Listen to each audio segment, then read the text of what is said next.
Walaupun aku di peringkat eligible rendah di 80-an, tapi aku bisa kok masuk PTN yang aku mau dan lolos SNBP.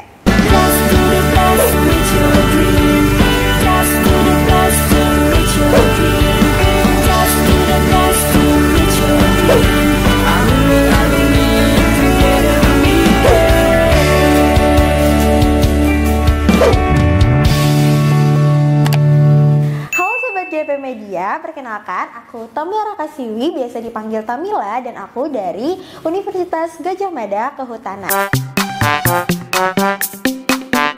Di sini aku mau sharing strategi aku untuk masuk PTN. Nah, sebelumnya aku mau cerita dulu bagaimana cara aku belajar selama aku masih di sekolah. Aku tuh tipikal orang yang belajar itu butuh mentor. Oleh karena itu, aku pastinya butuh teman-teman yang bisa ngebantu aku atau mentor yang bisa bantu aku untuk diskusi selama belajar. Aku bukan tipikal orang yang belajar sendirian, tapi aku lebih suka belajar tipikal diskusi bersama teman-teman. Nah, selain itu, aku juga suka untuk ngerangkum catatan. Karena menurut aku, ngerangkum catatan itu penting banget untuk aku pelajari nantinya. Nah, biasanya untuk beberapa soal atau beberapa materi yang gak aku mengerti, aku biasanya tanyain sama teman-teman aku untuk didiskusiin, atau biasanya aku minta ajarin sama mentor atau sama guru yang bisa aku cerna cara pemahamannya.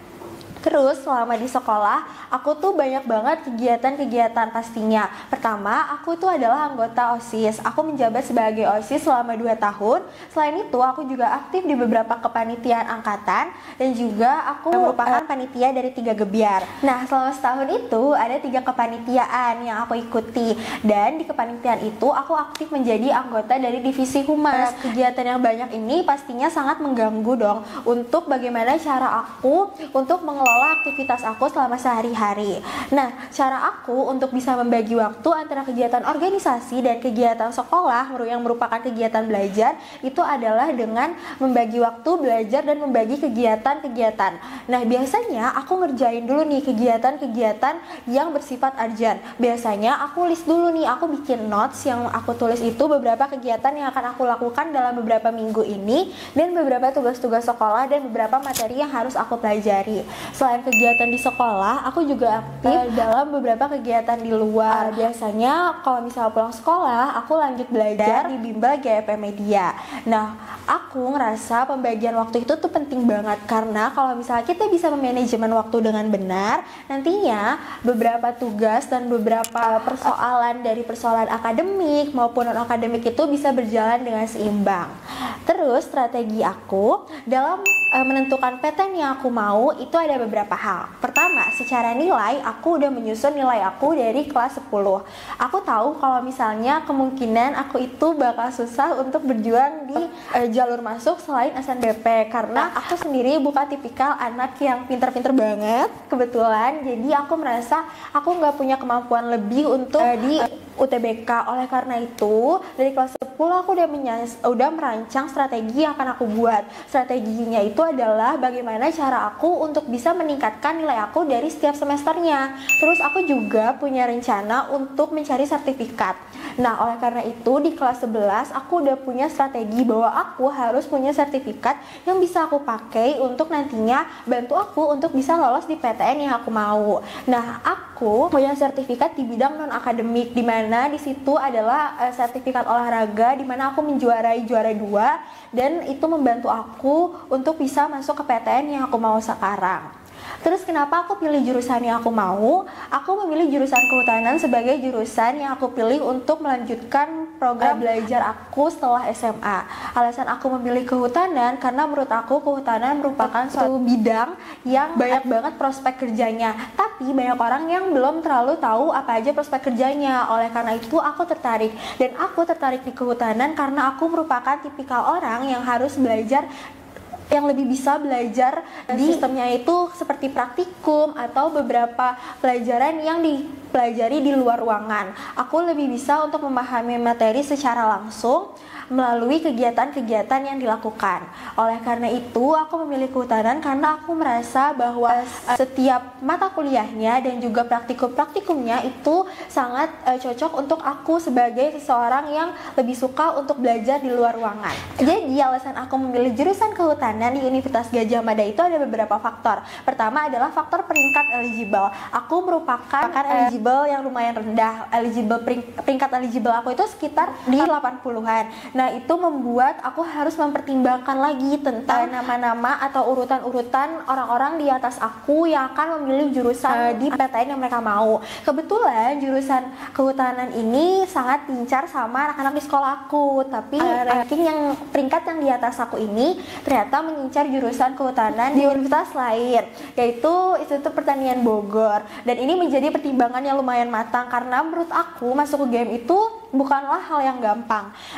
Masuk ke game itu merupakan pertimbangan yang harus matang menurut aku, karena aku pertama merasa takut dan aku merasa insecure sama nilai aku dan juga sama peringkat aku yang merupakan peringkat bawah, namun ingin masuk ke universitas top 3. Tapi ternyata setelah pertimbangan yang matang dan juga beberapa konsul dari beberapa pihak, aku memantaskan diri dan memantapkan pilihan aku untuk masuk ke kehutanan Universitas Gadjah Mada. Terus setelah mengetahui apa yang aku mau dan apa yang aku pilih untuk PTN yang akan aku tuju, pastinya aku memerlukan pertimbangan dari beberapa pihak, contohnya alumni. Nah, alhamdulillahnya aku membuka jalur untuk fakultas aku di Universitas Gadjah Mada, karena sebelumnya dari beberapa alumni yang ada di sekolah aku itu tuh belum ada yang masuk ke Fakultas Kehutanan Universitas Gadjah Mada. Awalnya itu menjadi pertimbangan yang lumayan sulit untuk aku karena udah peringkat aku bawah dan gak ada alumni yang ada di fakultas aku tuh buat aku minder. Tapi ternyata kuncinya itu kita cuma harus optimis. Alhamdulillahnya sekarang aku bisa buka jalur untuk adik-adik kelas aku supaya bisa masuk di Fakultas Kehutanan Universitas Gadjah Mada. Selanjutnya ada sertifikat. Nah, sertifikat ini karena aku sudah menyiapkan strategi dari kelas 10, seenggaknya aku harus punya satu sertifikat yang bisa ngebantu aku akhirnya mengikuti kegiatan non-akademik atau kegiatan olahraga. Dimana kegiatan olahraga ini aku menjuarai juara 2 tingkat nasional, juara 2 dan dapat perak. Di sini aku mencantumkan sertifikat ini di hal yang membantu aku untuk bisa lolos PTN di SNBP. Nah, selain perjuangan dan juga strategi aku di urusan nilai, di urusan non-akademik, dan bagaimana cara aku memilih PTN yang aku mau, kunci yang selanjutnya itu adalah berdoa. Karena kalau misalnya kita nggak berdoa, gimana doa-doa kita, impian kita mau terkabul? Nah, tips dari aku yang pertama itu adalah percaya. Aku ngerasa kalau misalnya kita percaya sama apa yang kita pilih, pasti Allah juga ngabulin doa-doa kita. Nah, doa-doanya itu biasanya aku dapat dari sharing-sharing sama beberapa orang di sosial media. Jadi biasanya itu aku ikutin dan doanya manjur-manjur. Terus selanjutnya aku juga suka sama teman-teman aku. Jadi sama teman-teman seperjuangan aku di SMA, setiap kita lagi istirahat kita mengutamakan sholat duha dulu. Terus selanjutnya aku juga mengusahakan untuk sholat 5 waktu dan juga puasa Senin Kamis. Dan setiap malam orang tua aku suka ngebangunin aku untuk sholat tahajud dan berdoa di sepertiga malam. Menurut aku itu adalah hal yang penting karena kuncinya itu adalah kita untuk minta sama Allah. Jadi menurut aku jangan lupa berdoa.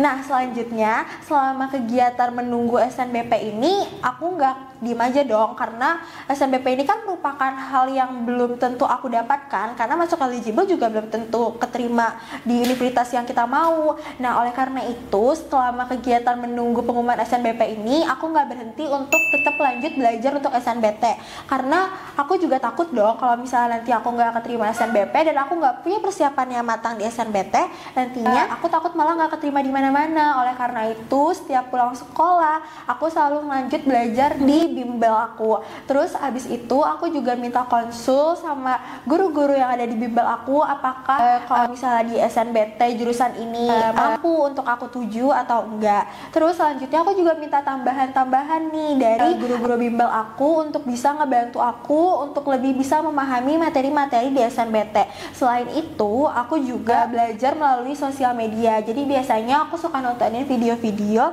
yang menjelaskan mengenai soal-soal SNBT, dan jangan lupa juga aku ngerjain tryout. Jadi tryout itu ngebantu aku banget untuk bisa ngelihat updatean diri aku dan progres aku selama waktu ke waktu.